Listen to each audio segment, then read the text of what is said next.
Assalomu alaykum.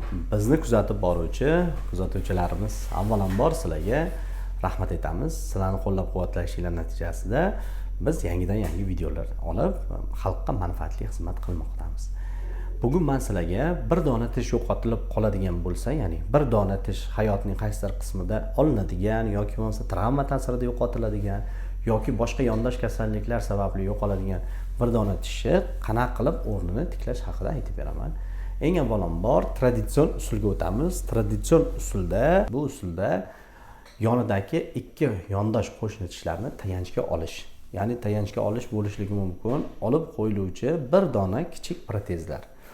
Bu bilan yonidagi ikkita tishni mahkam ushatib qo'yish natijasida o'sha joyga bir dona tishni qo'yib berish nazarda tutiladi. Ikkinchi uslubi bu tishlarni qisman charxlab, ularning ustiga ko'priksimon protezlar qo'yish bilan amalga oshiriladi. Va hozirgi kunda zamonaviy uslub hisoblanadigan uchinchi uslub implantatsiya uslubini sizlarga har bittasini kamchilik va afzalliklarini aytib beramiz. Eng avvalambor traditsion usuldagi babichkalar, ya'ni kapalaksimon protezlar deyiladi. Bu protezlar ikkita yondosh tishlarni charxlamasdan qaysidir qismida tayanch nuqtasi bo'ladigan bo'lsa, shu nuqtasiga qistirib qo'yiladigan tishlar hisoblanadi. Ularning kamchiligi har zamonda olib, bularni qaytadan chayib, yuvib yurish, har olib qo'yganda yoki kuchni bosimi har xil taqsimlanadigan bo'lsa, qo'shni yondosh ikki tarafdagi tishlarni keyinchalik qimirlashiga olib kelishligi mumkin va tushayotgan kuch bosimini noto'g'ri taqsimlanishi natijasida aynan yo'qotilgan tish sohasida suyak cho'kinib, pastga borib, ingichkalashib, suyak pastga tushib qolishligi kuzatiladi. Buni natijasida ikkita yondosh tarafdagi tishlarni yon taraflari ochiladi va keyinchalik bu tishlar issiq-sovuqqa sezgir bo'lib qoladi. Ya'ni issiq-sovuq sezishi kuchayib ketadi. Bu protezchalarni gigiyenasini toza saqlash ham biroz qiyinlik tug'diradi, chunki har ovqatdan keyin uni olib, yuvib turishlik biroz insonga aziyat beradi. Ana undan keyingi uslub, ya'ni ikki yon tarafdagi tishlarni charxlab, emal qismlariga biroz zarar berib, ammo ularni ustiga qolip olib, 3 dona qilib koronka qo'yish nazarda tutiladi. Koronkalar ham turfa xil bo'ladi. Eng avvalambor bir vaqtlar qo'yilgan titanoviy, ya'ni temirdan yasalgan yoki bo'lmasa metalldan yasalgan koronkalar, bu tilla bo'lishi mumkin, bu bo'lishi mumkin, titan koronkalar bo'lishi mumkin shu. Bunday holatlarda tishlarning nerviga putur yetmaydi, ammo tishlarning ustiga emal qavati biroz zararlanadi va qo'yilgan koronkalar atrofida u metall bo'lganligi sababli milklarimizga ijobiy ta'sir ko'rsatmaydi.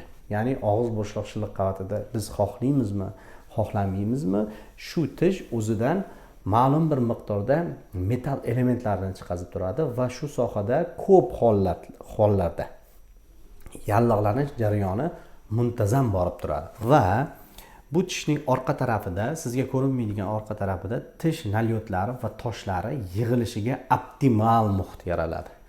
Ya'ni siz muntazam tishlarning orqa tarafini tozalab turmasangiz, o'sha sohada tish tosh kasalligi, ya'ni toshlar sekin-astalik bilan yig'ilib qolib, milk shilliq qavatlarning orasiga va tishning orasiga kirib, sekin-astalik bilan suyaklar cho'kinishni boshlaydi va natijada bu tishlar qimirlaydi ma'lum bir muddat o'tib. Va bu koronkalar atrofidan sekin-astalik bilan tosh yig'ilgandan keyin o'sha joydagi bakteriya koloniyalari tishning bo'yin qismida kariesni keltirib chiqazadi va tishlar koronkani tagida bo'lsa ham chirib ketib qoladi. Bu uning minuslari hisoblanadi. Plyuslaridan biri o'sha sohada tishlaringiz bo'lishligi, uni kamroq rasxod talab qilishligi nazarda tutiladi.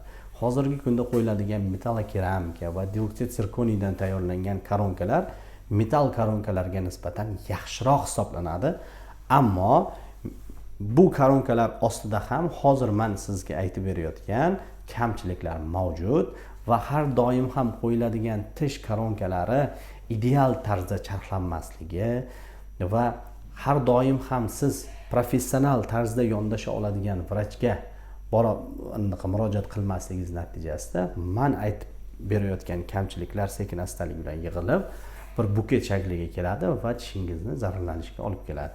Ana endi hozirgi kunda optimal tarzda, ya'ni hozirgi kunda eng ko'p qo'llaniladigan usul butun dunyo tarafidan tan olingan usul bu implantatsiya jarayoni. Ya'ni o'sha yo'qotilgan tishingiz sohasiga bir dona implant qo'yiladi. Milklaringiz shakllantiriladi, qolip olinadi va ustiga bir dona koronka qo'yiladi. Bunda yondosh tarafdagi tishlarga hech qanday putur yetkazilmaydi. Bir necha 10 yillab zararsiz holatda turadi. Ba'zi hollarda umrning oxirigacha ham xizmat qilishligi fanda isbotlangan va ko'zda tutilgan. Implantatsiya bu eng to'g'ri yechim hisoblangani uchun hozirgi kunda nihoyatda keng qo'llaniladi. Qo'yiladigan implantlar sizning budjetingizga, sizning istagingizga ko'ra bir necha xillari mavjud. Bu xillarni kelgusi sonlarda Xudo xolasa sizlarga tushuntirib aytib berishni niyat qildik. Tushuntirishlarimiz sizga ma'qul kelayotgan bo'lsa yoki qanaqadir savollaringiz bo'lsa, kommentariyada yozishingiz mumkin. Bu bizga motivatsiya beradi va natijada biz ko'proq videolar olishimizga to'g'ri keladi. E'tiboringiz uchun rahmat.